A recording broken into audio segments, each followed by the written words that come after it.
Si ce soir tu te sens contrarié parce que quelqu'un parle dans ton dos et que tu ressens de la peine, de la colère ou un sentiment de trahison, alors pose-toi au calme et écoute ce petit murmure. Te sentir touché en apprenant ce genre de choses, c'est juste normal, et encore plus si la personne fait partie de ton entourage ou de tes amis proches. Tu as sûrement cette sensation de coup bas et cette impression que quelque chose s'est passé dans ton dos sans que tu aies ton mot à dire. Et bien sûr, ton cerveau déteste ça parce qu'il n'aime pas rester sans explication. Mais tu auras beau te repasser la scène en boucle, encore et encore, pour essayer de comprendre pourquoi cette personne a fait ça, tu ne pourras jamais faire que des suppositions. En réalité, chercher à comprendre, c'est la pire des choses à faire.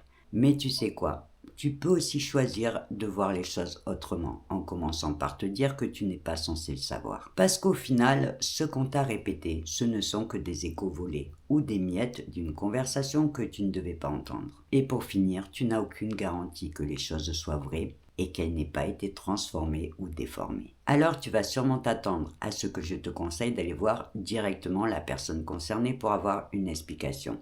C'est vrai que c'est la chose la plus simple à faire. Sauf qu'avant, je te dirais de bien réfléchir à l'intérêt que ça peut avoir pour toi de perdre ton énergie dans ce genre d'histoire. Après tout, tu n'es sûr de rien, tu n'as aucune preuve et tu ne connais pas non plus les raisons qui ont poussé l'autre personne à venir te le répéter. Alors que si tu pars du principe simple que tu ne peux pas plaire à tout le monde et que les gens ont le droit d'avoir une opinion sur toi, même si elle ne te convient pas, tu économiseras ton temps et ton énergie. Après, tu peux regretter que cette personne ne soit pas franche ou qu'elle n'ait pas eu le courage de ses opinions, et c'est souvent la meilleure explication. Maintenant, quelles que soient ces raisons que tu ne connaîtras probablement jamais, il n'appartient qu'à toi de décider comment tu veux y réagir ou ne pas y réagir. En sachant que quoi que tu fasses et quelle que soit ta personnalité, tu trouveras toujours quelqu'un pour te critiquer, c'est bien connu. Donc tu peux aussi choisir de ne pas en faire une affaire personnelle. Et après tout, comme le disait le grand Oscar Wilde,